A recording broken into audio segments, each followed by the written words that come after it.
Bonjour tout le monde, les comics pour les nuls, émission 6. J'espère que celle-là elle sera diffusée, normalement, si je fais pas d'erreur. Donc voilà, désolé pour le retard, je ferai en sorte que ça ne se reproduise plus, je n'aurais jamais dû dire ça. Avant de commencer, un petit point pour signaler qu'une page Facebook, les comics pour les nuls par un nul, a été créée dès le début de l'émission en fait, mais que je n'en avais jamais parlé. En fait, j'attendais de voir si l'émission allait à peu près perdurer avant de parler de la page Facebook. Mais voilà, maintenant il y a un peu moins d'une vingtaine de personnes qui sont inscrites dessus, donc merci à elle d'ailleurs d'avoir eu le réflexe de chercher un petit peu les comics pour les nuls sur Facebook, et donc de me trouver.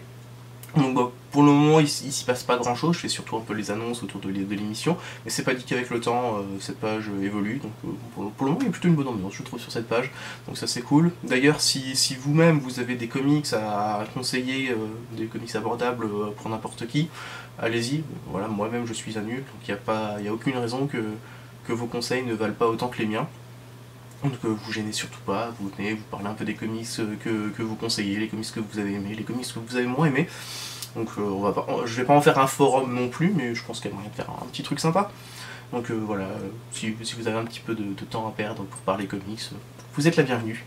Il y a aussi une page Twitter qui a été créée, twitter.com/comics pour nuls. Donc j'aurais bien mis les comics pour les nuls, mais ça rentrait pas, on est limité en caractère, donc twitter.com/comics pour nuls. Aujourd'hui, comme je vous l'ai dit hier, on va parler, ou du moins reparler, de Civil War. Alors Civil War, je vous en avais parlé la semaine dernière en vous disant qu'il fallait faire attention au titre trop accrocheur. En fait, c'était surtout au titre La mort de Captain America qui était trop accrocheur et qui donc pouvait induire certaines personnes en erreur.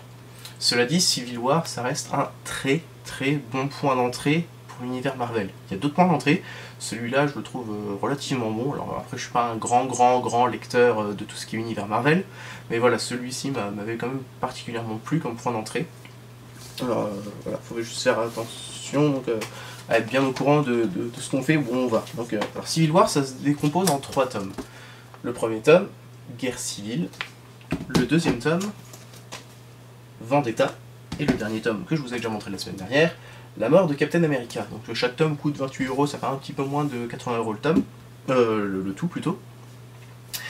Et donc pour reprendre un petit peu le scénario, donc suite à un gros accident, les super-héros sont obligés de décliner leur identité secrète.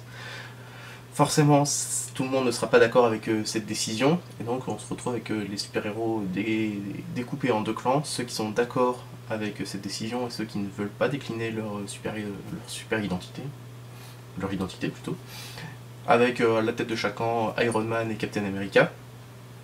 Et donc voilà, ça va faire une petite guerre civile, même une très grosse guerre civile, qui conclura donc sur la mort de Captain America, comme le dit très bien le dernier tome. Mais voilà, ça pose pas mal de problématiques. Par exemple, une problématique très bête qui est très bien résumée sur cette couverture, le cas de Spider-Man qui est amoureux de Mary Jane, qui veut protéger sa tante May, mais qui donc normalement n'est pas enclin à dévoiler son identité. Et donc je vais pas en dire beaucoup plus pour vous livrer, pour pas trop vous spoiler, mais voilà, je pense que la couverture est relativement claire sur ce que va faire Spider-Man. Donc voilà, en plus ça vient d'être réédité, alors ça c'est hasard complet de calendrier, j'ai découvert que c'était réédité il y a pas longtemps. Les couvertures sont pas tout à fait les mêmes, je les trouve un petit peu moins belles d'ailleurs les couvertures, même si le blanc donne un côté assez classe. Là je sais pas, je préfère quand même, surtout la mort de Captain America, la couverture est quand même assez jolie et pleine de sens. Au niveau du scénario, alors je vous l'avais dit la semaine dernière, je trouve qu'il y a quand même des longueurs au fil des 3 tomes. Pourtant il y a quand même pas mal de beau monde qui a bossé dessus. Il y a Bruce Baker, il y a Mark Millar qui a bossé dessus, il y a Love, il y a Straczynski, donc c'est pas mal de gens qui ont l'habitude de travailler sur les licences Marvel. Mais voilà, ça n'empêche pas quand même quelques longueurs. Mais voilà, si vous voulez vraiment découvrir l'univers Marvel, passer par la case Civil War. Je pense que c'est vraiment un très très bon point d'entrée, parce que c'est un arc scénaristique qui a eu pas mal de conséquences, dont la mort de Captain America, mais qui a laissé d'autres traces derrière elle.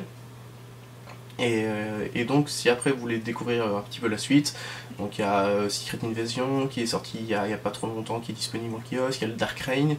Alors je suis pas trop l'actualité, je pense que le Dark Reign vient de se terminer il n'y a pas très longtemps, ou va pas tarder à se terminer, mais voilà, c'est vraiment une porte d'entrée vers la suite des arcs scénaristiques Marvel.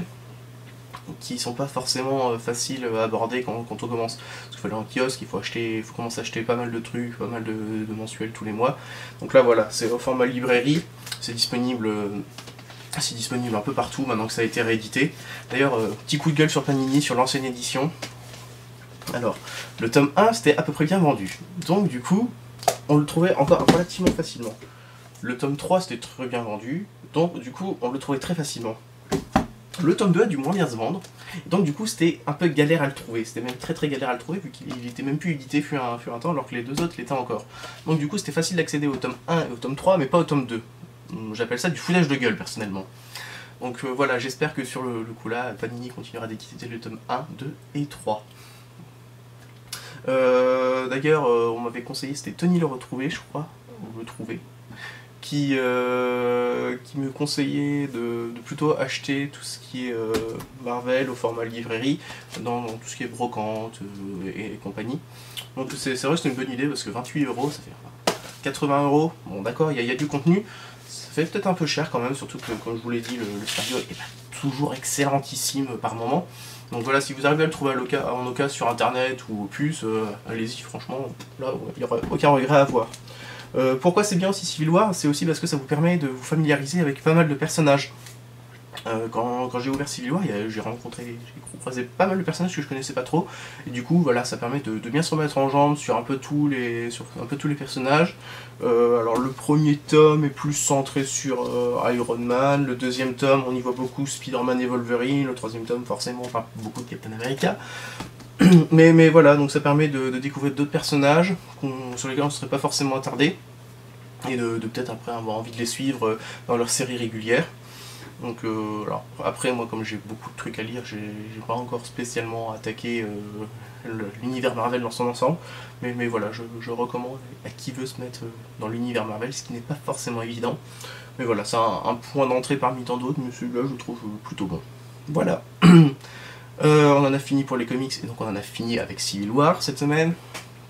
On va parler d'autres choses, et donc voilà, la preuve que je vous écoute, il y a Blaster 78330 qui m'a conseillé il y a 1 ou 2 semaines je crois, de vous parler de la série The Big Bang Theory, qui m'avait conseillé de la regarder. Il s'avère que je la regardais déjà, donc je vous en parle parce que ouais, c'est une bonne série, The Big Bang Theory. En fait c'est une série centrée sur une bande de geeks, donc 4 geeks et sur leur voisine de palier. Et donc on découvre un peu toutes leurs aventures de geek et tout leur humour de geek et toute leur passion de geek. Donc il y a beaucoup de références geek justement. Mais ça reste quand même accessible au très grand public. C'est-à-dire que je connais beaucoup de gens qui regardent The Big Bang Theory alors qu'ils ne sont pas geeks du tout, et ça les empêche pas de se marrer. C'est des épisodes relativement courts, une vingtaine de minutes.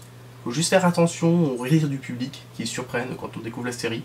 Ça faisait longtemps que j'avais pas vu une série avec des rires du public dedans, mais voilà, ils ont remis ça au goût du jour.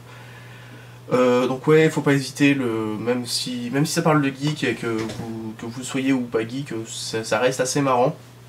Ils en sont à la 3e saison, la première saison vient de sortir en DVD il y a pas longtemps, il y a à peu près un mois et demi je crois. Faire attention juste à la VF qui est un petit peu pourrie, je trouve qu'il y a le personnage de Sheldon qui est vraiment massacré en VF. Voilà, une fois qu'on a goûté à la VO, c'est très dur de goûter à la VF et de l'apprécier. Donc si vous pouvez le regarder en VO, je le reconseille très fortement. En VO sous-titré quand même, parce que des fois suivre des conversations de geek en anglais c'est pas forcément très évident.